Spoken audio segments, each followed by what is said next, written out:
Salut à tous. Alors nous voici à la suite de notre formation. Je dirais à la fin de notre formation pour l'application Designer, c'est-à-dire Software Solution Designer. Comme je l'ai notifié dès le début, la conception d'un questionnaire dans Software Solution est répartie en deux, c'est-à-dire la partie Designer et la partie Headquarters, la partie quartier général. Donc c'est la partie Designer que nous faisons ici et nous sommes déjà vers la fin. Je crois que c'est la dernière vidéo pour la partie design que nous voulons faire ici. Voilà. Donc la partie Headquarters, quartier général, c'est une plateforme. Il faut être une institution reconnue et envoyer une demande, formuler une demande pour avoir accès à ça. Mais je crois qu'il y a la version démo. Je verrai si c'est possible qu'on puisse l'utiliser pour voir un peu comment la partie quartier général marche bien. C'est-à-dire comment créer un compte pour les enquêteurs, pour les superviseurs, comment leur affecter des questionnaires, comment faire les vérifications sur le terrain.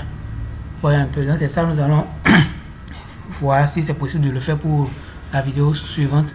Mais cette fois-ci ici, nous allons faire rapidement ce que nous appelons par table de référence. La table de référence, bon, souvent il arrive, on veut répondre à une question et on sait la valeur que nous voulons mettre, la valeur que nous voulons que les enquêteurs mettent sur le terrain, c'est dans une marge donnée. Je suppose que c'est de 100 à 500. Donc nous voulons que les valeurs qu'ils vont mettre soient dans la marge 100 à 500. En dehors de ça, nous allons refuser cette valeur-là. Donc nous allons mettre la condition pour que le système refuse toute valeur qui sera mise par les enquêteurs, mais qui ne sera pas dans la marge 100 à 500. Donc nous pourrons le faire par une simple question. Bon, je vais vous montrer rapidement comment le faire. Par une simple question. Donc vous allez voir dans notre formulaire, j'ai ajouté une nouvelle question. Donc vous pouvez déjà ajouter une nouvelle question. Aussi, compte tenu de votre questionnaire que vous avez à votre niveau, vous pouvez voir comment reformuler cette question-là pour pouvoir utiliser la condition de validation. Donc cette condition, c'est ça ici. Vous voyez ici, dans notre module F, où on a demandé quels sont les animaux que vous élevez dans le ménage. C'est notre question à choix multiple. Et à ce niveau, on a un peu les groupes d'animaux, c'est-à-dire bovins, ovins, caprins, porcins, volailles, équins et autres. Puis dans notre roster ici, animaux élevés, nous avons posé ici des questions pour chaque animal choisi par le ménage. Donc on a dit combien de, si c'est bovin, combien de bovins possèdent le ménage. Le ménage a-t-il vendu de bovins? Combien de bovins ont été vendus dans le ménage? Donc il y a cette question-là que j'ai ajoutée. F3B. Quel est le prix de vente unitaire d'un bovin?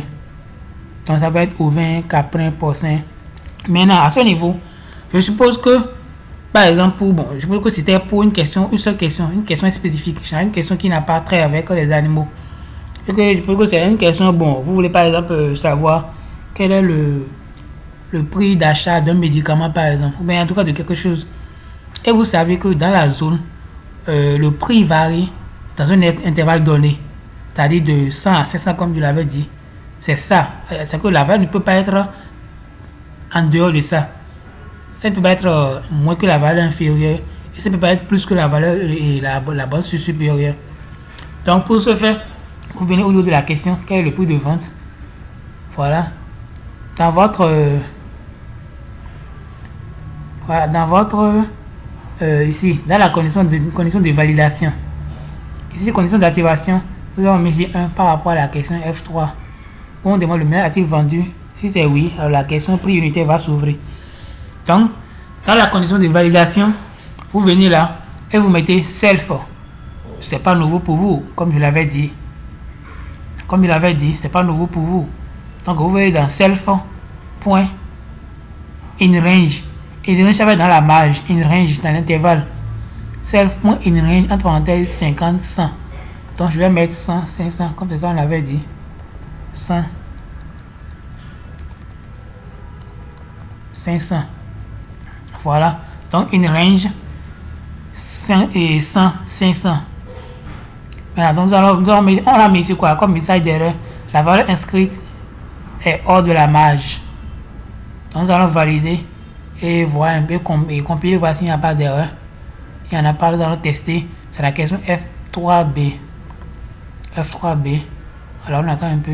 Donc en attendant déjà, si vous n'êtes pas abonné à ma chaîne, veuillez vous abonner, liker, abonnez-vous, activez la cloche de notification pour être informé des nouvelles vidéos qui seront mises en ligne.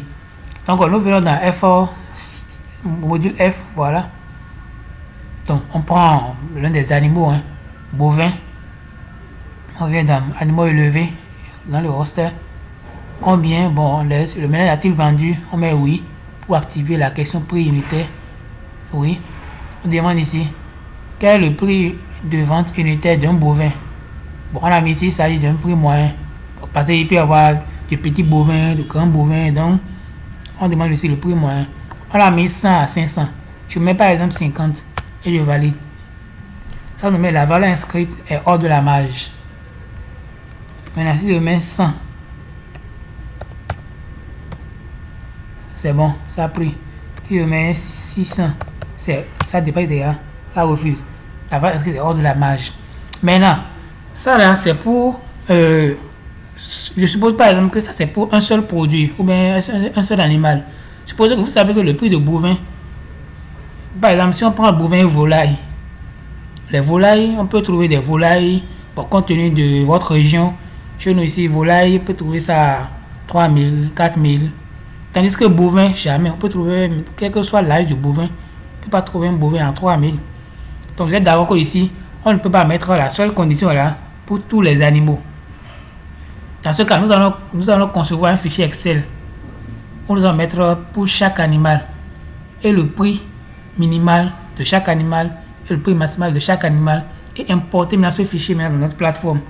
Cela fera que, quel que soit le genre, le type d'animal que nous allons choisir, le système va nous amener la borne inférieure, la borne supérieure que nous allons mettre dans notre fichier Excel pour cet animal-là. Ouais. Là, même si vous avez, disons, 1000 animaux ou bien 1000 produits, 10 000 produits, vous le faire automatiquement sur Excel et importer le fichier ici. Et donc les prix vont varier, étant donné que le prix n'est pas le même sur tous les animaux, mais dans tous vos produits. Donc, nous allons venir dans... on revenons dans notre design. Dans notre design, voilà. Dans Safe in Range, on laisse ça ici. On vient dans Excel. Vous venez dans Excel. Voilà. J'ai construit le fichier ici. Donc, vous voyez ici. J'ai mis ici la première colonne. C'est raw code. Raw code, c'est quoi? C'est en fait, si vous avez déjà listé vos produits ici, vous voyez là où j'ai mis ici, quels sont les animaux que vous élevez dans le ménage. J'ai listé les animaux ici, bovin, caprin, ovin. Donc le raw code, c'est ça ici. Code de la ligne. 1, 2, 3 jusqu'à 6.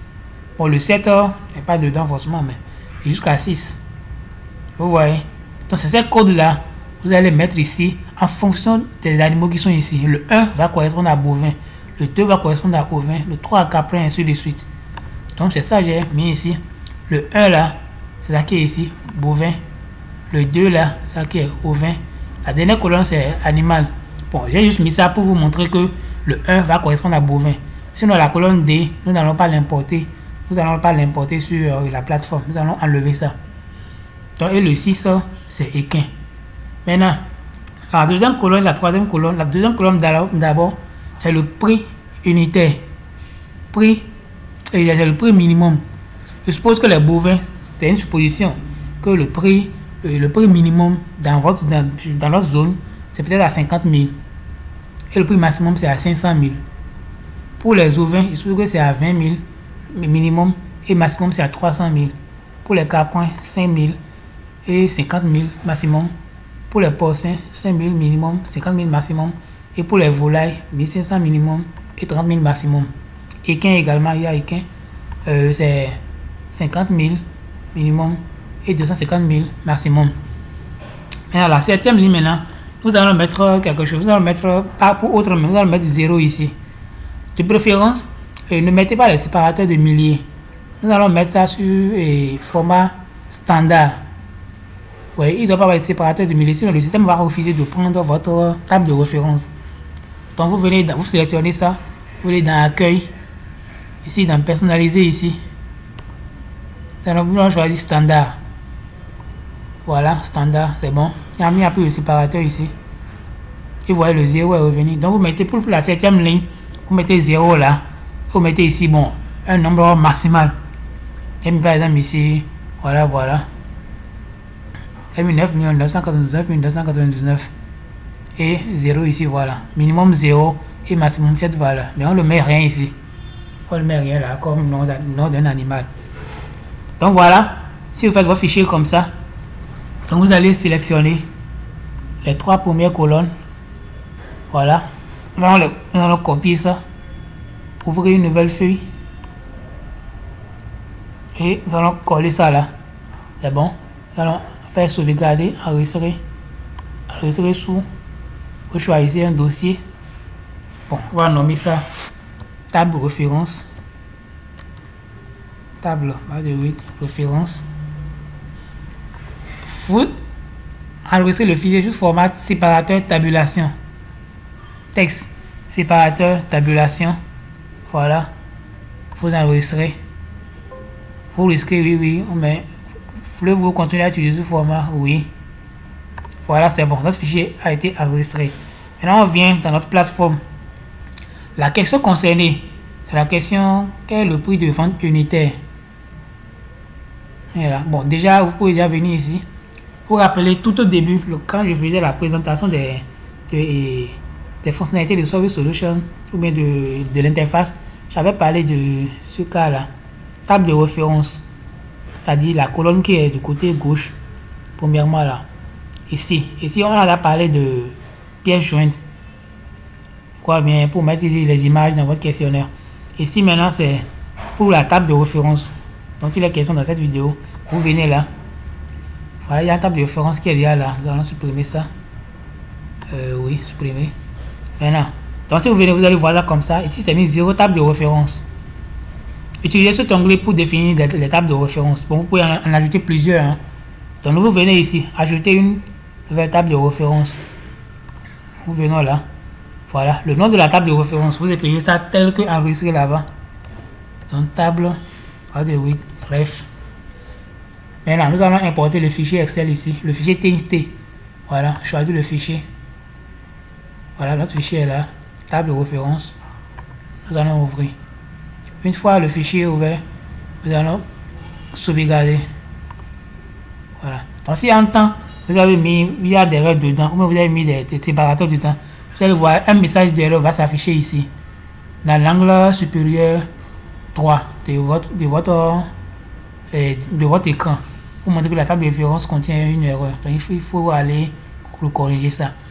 Donc une fois sauvegardé, donc vous revenez ici. On revient ici toujours dans la partie conditions de validation. Self in range. Là, on avait mis 100 à 500. Cette fois-ci, le 100 ici va représenter la valeur, le prix minimal de notre table de référence. Et maximal ici va représenter, et le 500 ici va représenter le prix maximal de notre table de référence. Comment le faire? Je vous montre la syntaxe ici rapidement.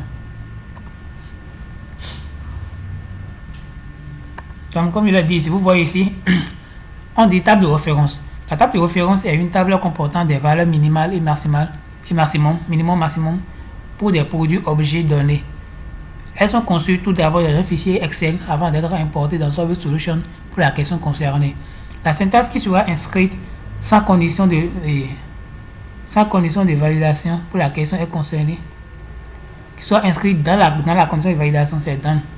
La syntaxe qui sera inscrite dans la condition de validation pour la question concernée est la suivante.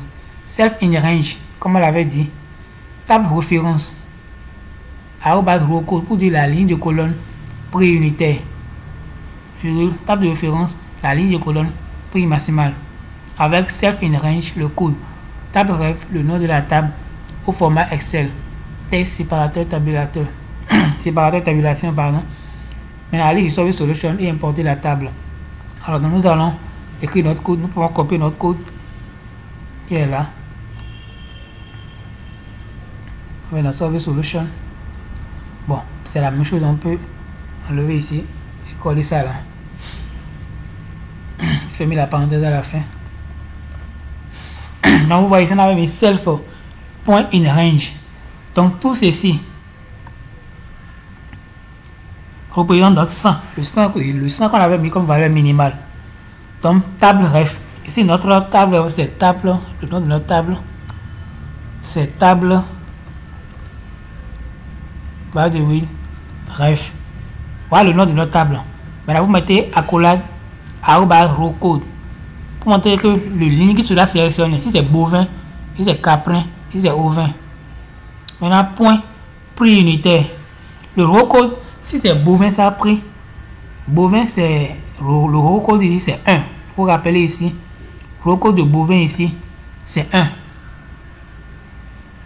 Donc, dès qu'on prend bovin, le système enregistre 1 comme rowcode. Maintenant, une fois le rowcode enregistré, il va chercher maintenant le prix minimum et le prix maximum. Puisque le prix minimum est là, vous mettez virgule après avoir mis prix minimum, virgule, table, référence encore, toujours notre table. C'est la table que j'avais fait pour haute formation. Table, ref, toujours rowcode, toujours c'est encore 1. Point, prix maximal. Donc le système ira prendre donc le 1 ici, il prend le prix minimum et le prix maximum. Pour bovin, si le rowcode c'est 1. Donc si le rowcode change à 2, ça change automatiquement les prix, les deux prix, minimum et maximum. Si le rowcode vient 6, il change automatiquement. Vous voyez. Et le 0 ici, c'est au cas où, bon, peut-être le prix c'est 0. Peut-être que si dans la zone, le produit là est donné gratuitement, bah, on ne sait pas, c'est possible. Là, la personne peut choisir 0. Là, le système va mettre non. Vous voyez. Vous voyez. Donc voilà, c'est ça la syntaxe. Donc vous pouvez arrêter la vidéo et voir comment la formule est écrite correctement. Je crois que tout est bien expliqué. Self qui fait référence à la question actuelle. Point in range pour dire dans la marge, dans l'intervalle. Table de référence qui est le nom de notre table. @rowcode qui n'est rien d'autre que la ligne de colonne. Je l'ai déjà expliqué dans des vidéos antérieures. Point. N'oubliez pas le point. Sinon, le syntaxe, il y aura des erreurs dedans. Point prix minimum. Le prix minimum, c'est en minuscule, je l'ai écrit. Vous pouvez écrire un maximum là-bas. Écrivez-le tel que c'est écrit dans le fichier Excel. Sinon, il y aura des erreurs dans votre condition de validation. Écrivez correctement les choses comme c'est écrit. Le nom de la table, le @rowcode, le prix minimum. Ça peut être en majuscule, mais ça doit être, comment dire, ça doit être conforme avec ce qui est écrit dans le fichier Excel. Table de référence aussi, ça peut être minimum comme maximum, mais exact comme le fichier est nommé. @rowcode, ça là c'est minuscule, forcé, c'est un code. Vous voyez comment c'est un V. Le self aussi c'est un minuscule, c'est un code. Maintenant, @rowcode, toujours dans crochet, le point prix maximum, vous fermez la parenthèse et c'est bon. Nous allons sauvegarder. Maintenant on vient ici, toujours la valeur inscrite est hors de la marge. Maintenant nous allons ajouter quelque chose ici. La question ici c'est une question de type numérique, étant donné que c'est les chiffres que nous voulons mettre. Ici nous allons au niveau de afficher les chaînes, nous allons ajouter une valeur. Dans le fichier Excel, on a mis 0, bien sûr on a mis 0 au cas où bon, l'objet ou bien l'élément n'a pas de prix. Donc nous allons mettre ici none pour dire aucune, pour dire que genre les prix qui ont été inscrits, les prix qui sont là, il n'y a pas un prix dedans qui correspond à ce que l'individu a en face. Donc point comme je l'ai dit, point 0. Voilà, afficher la chaîne. Donc si l'individu met la valeur 0, ça va nous cocher non. Nous allons sauvegarder. Voilà, compiler, voici il n'y a pas d'erreur, il n'y en a pas, testé. Toujours dans le module F, nous allons choisir par exemple bovin et ovin. Bon, bovin et volaille, confirmé.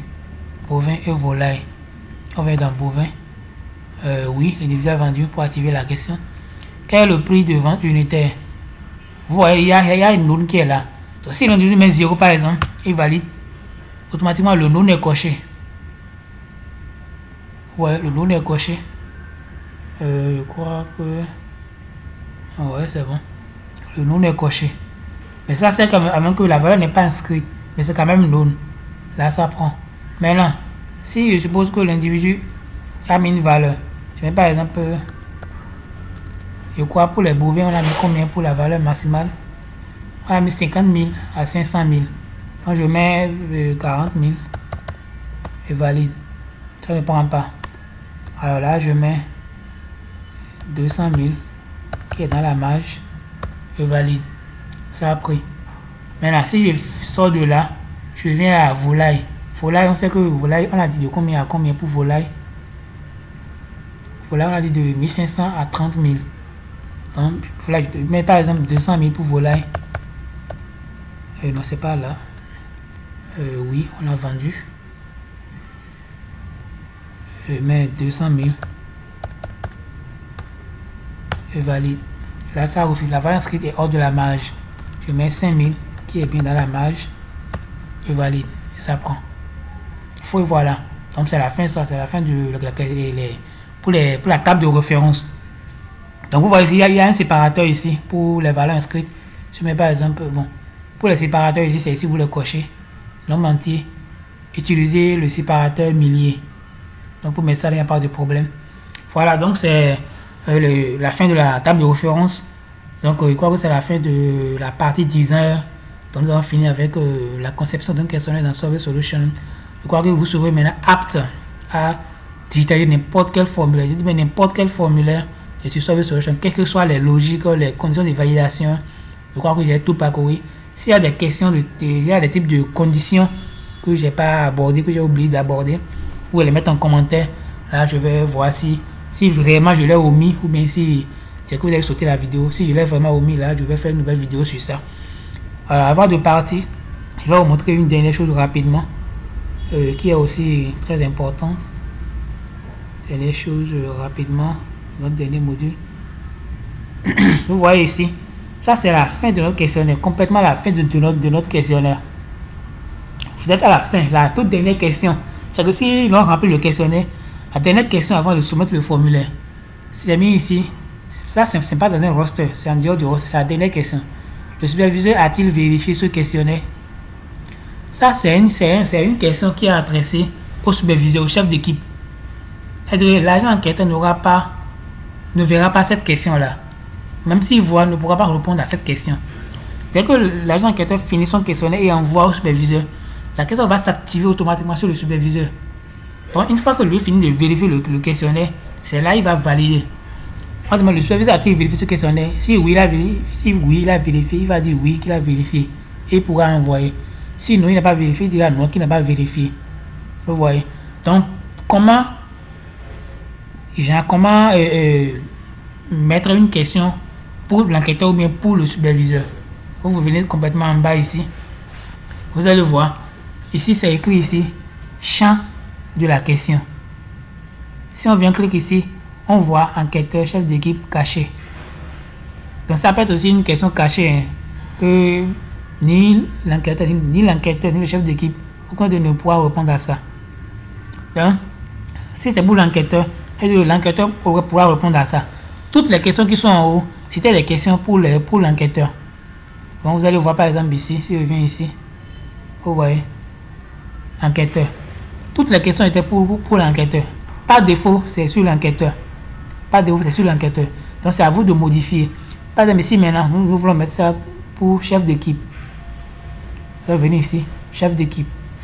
Et nous allons sauvegarder. Voilà, on voit maintenant si nous allons voir le questionnaire, compiler toujours. Il n'y a pas d'erreur, tester. Ça c'est complètement à la fin. Venons ici. C'est module G, voilà. Vous voyez, la question n'est pas là. Bien vrai que c'était à la fin. Compléter. Oui, la question n'est pas là. Mais en temps, c'était pour l'enquêteur. L'enquêteur verra ça. Mais comme c'est pour le chef d'équipe, dès que l'enquêteur va envoyer son questionnaire, ça va s'activer sur le chef d'équipe là-bas. Il lui pourra voir. Donc, nous sommes à la fin de notre formation pour Solvay Solution Design. Donc, déjà, je crois que j'ai parcouru un peu tout. Et comme je l'ai dit, la dernière partie, j'ai eu à présenter ça déjà. Statut des questions. Donc, c'est une partie où ici, j'ai dit que Solvay Solution a 3 couleurs: bleu, vert, rouge.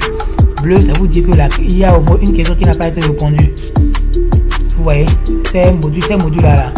Aucune des questions. Bon, il y a des questions de temps qui n'ont pas été répondues. Si vous faites de remplir un roster et que c'est en bleu, ça veut dire que votre questionnaire n'a pas été, il y a une question qui n'a pas été remplie.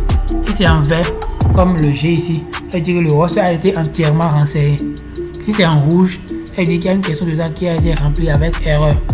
Si en temps, l'agent enquêteur qui a fini de remplir son formulaire tout, s'il vient ici, tous les modules là doivent être en vert. Même le complete ici doit être en vert. Ici, complete ici, la partie là doit être en vert. Complete ici doit être en vert. Tout doit être en vert pour montrer que toutes les questions ont été renseignées. Si c'est en rouge, ça veut dire que quelque part il y a erreur. Si c'est vert, si c'est bleu, ça veut dire qu'il y a au moins une question quelque part qui n'a pas été remplie. Donc il faudra avoir la partie où c'est bleu, aller renseigner. Ici, vous voyez ici, au total on a 17 questions. Bon, pas questions, mais 17 rosters, je vais dire. Pas rosters, c'est changeant des questions et des rosters qui n'ont pas été renseignés.